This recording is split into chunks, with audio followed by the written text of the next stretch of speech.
Hey, what's up everybody? This is Justin here to give my first anime review in a while. And that anime I'm reviewing is Shenmue, the animation. So yes, as many of you may have already known, for the last 20 years, I have been a very big fan of the original Shenmue franchise. And we're talking going back to the original Dreamcast releases, of course. So yes, this particular anime adaptation is an adaptation of the first two games. So the first half mostly covers, of course, the original first game, while the remaining half covers the second game. So, like the original anime, the original game I mean, the story takes place in Yokosuka, Japan, November 1986, and then later it takes place in Hong Kong. So it pretty much follows the original story of the game. So one day Ryo comes home and sees that his father's being challenged by a Chinese mafia kung fu master and wants the mirror. And of course he dominates his father and he kills his father with his own hands. And now Ryo wants revenge. So yes, it follows like the basic classic kung fu plot, but of course it has its own unique spins to it.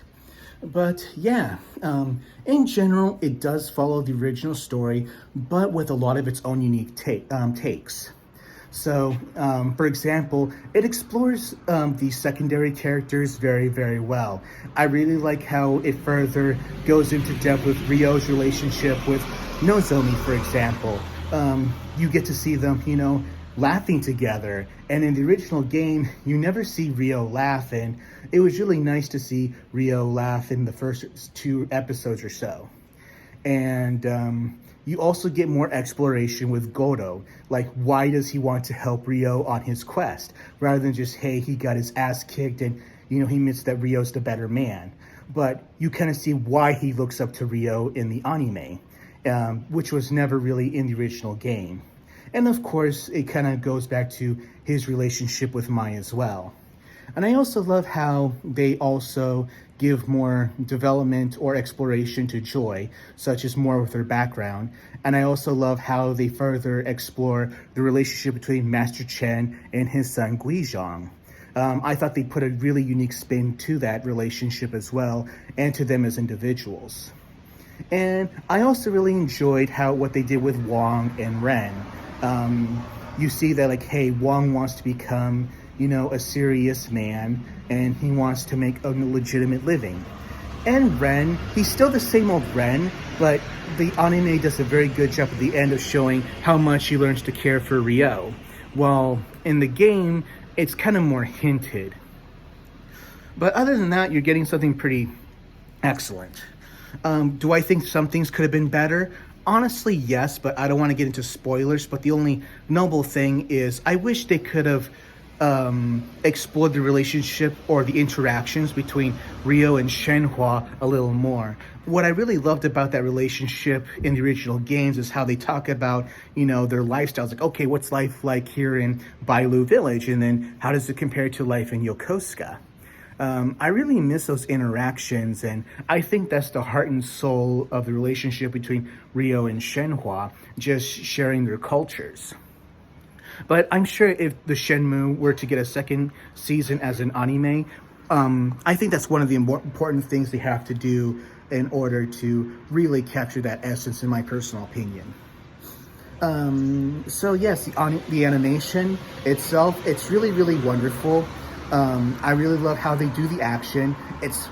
Of course, it has its own unique anime flair to it, while also incorporating key fights and key techniques from the original game, like the elbow assault, the swallow kick, the counter elbow assault. Those are all implemented in the anime, which I think is good. But I think, in my personal opinion, if you've seen the Virtua Fighter anime, I always love the novelty of whenever a character does like a special move from the game, the anime will take time to explain how the move works. I was hoping they would kind of do something similar to this in the Shenmue anime, considering that Shenmue, the original game, was conceived as a Virtua Fighter RPG, that they would also follow suit. But hey, they didn't have to do that either.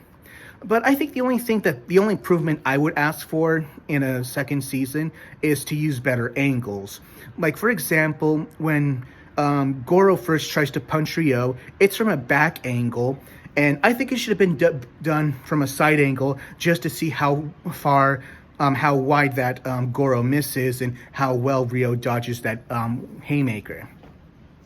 And I think in some instances they kind of use a low view when they should have used a side view.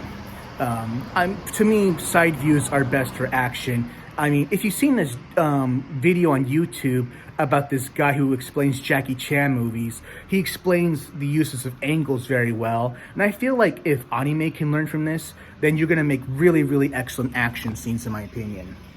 But other than that, I am very satisfied with the action.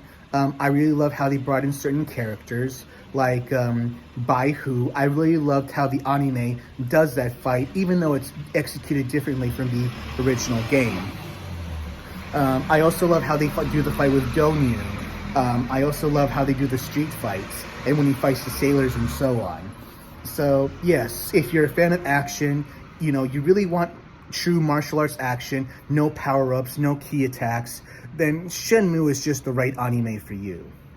And I didn't really get a chance to really watch the dub, not as a personal protest that they didn't get the original games actors such as Corey Marshall.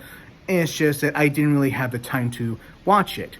But from what I've seen on the clips on YouTube, the dub seems pretty excellent. It's just that if you're seeing the anime and you're going to go into playing the games without any prior experience to the games, with the English dub of that game, expect something very, very unique and of the time.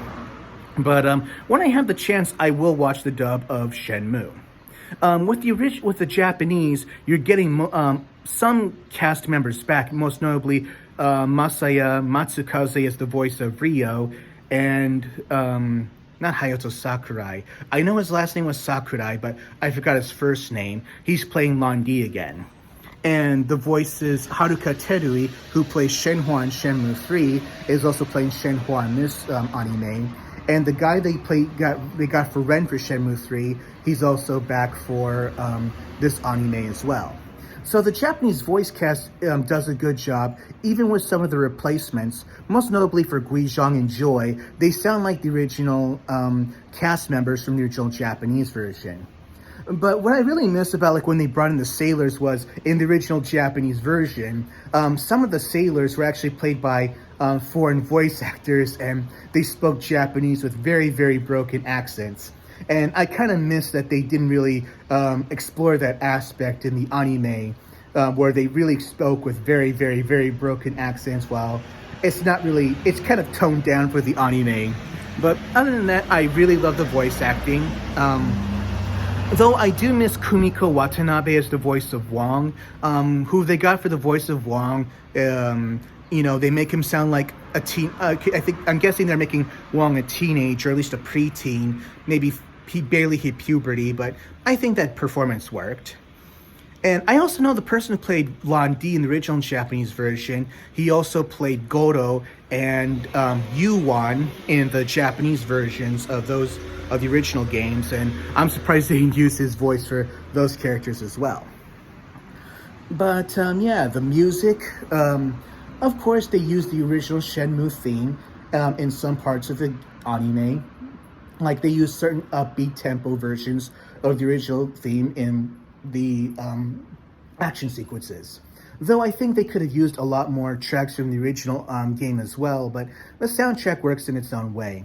The only thing I could ask for is they could have used Wish when Ryo was taking Nozomi home on Naoyuki's motorcycle. But the ending theme, I don't remember the song at the top of my head, but the song really feels in tune with the time of when the original game came out in Japan in late 99, early 2000. It sounds like a kind of song that was popular during that time, and I think I heard a song similar to that in a Japanese Dreamcast commercial. And as for the opening theme, I really love how the hook uses a traditional Eastern beat and acoustics, and it's just a really pumpy song. and it's really suits well for the Shenmue atmosphere. But all I can say is, if you're a Shenmue fan coming into this anime, expect something different, but different for the right reasons. And I would say it's also kind of the reverse for Shenmue, people who've seen the anime and they get into the game. When you play the game, you're playing the OG open world game. To me, I think many modern open world games haven't really scratched the surface, while I think Shenmue really hit the standard of what a true open world game is.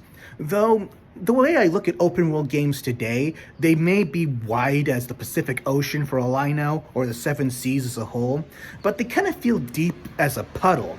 While Shenmue, it can be, let's just say, a pond compared to other open world games, but I would say in terms of depth, they're deep as the Seven Seas themselves. That's the way I look at Shenmue in a nutshell. So yes, if you're going to go into the Shenmue games, expect one of the best games of all time in my opinion. And coming to the anime, you're in for a joyride. But other than that, let's get Shenmue 4 and a Season 2 of Shenmue the anime. And either way, some people are debating whether or not Shenmue should continue as an anime as opposed to a game.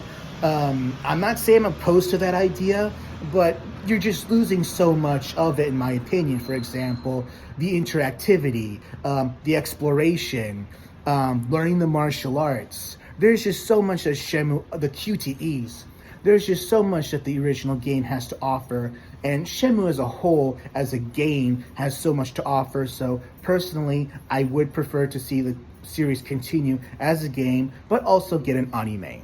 But other than that, let's just stay tuned and find out.